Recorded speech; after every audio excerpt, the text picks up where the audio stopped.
jawaban soal nomor 1, adapun hambatannya yaitu yang pertama ada sirkulasi darah. Jadi terjadi hambatan di sirkulasi darah sehingga kita tidak dapat mengetahui cepatnya obat diabsorpsi.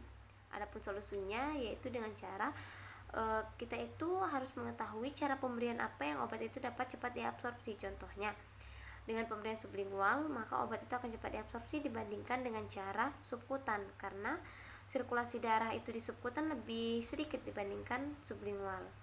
Yang kedua, itu ada kelarutan, yang mana jika ini tidak diatasi, maka obat itu tidak dapat diabsorpsi.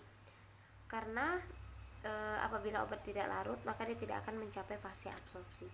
Lalu bagaimana cara solusinya ketika obat itu tidak larut dan sulit diabsorpsi?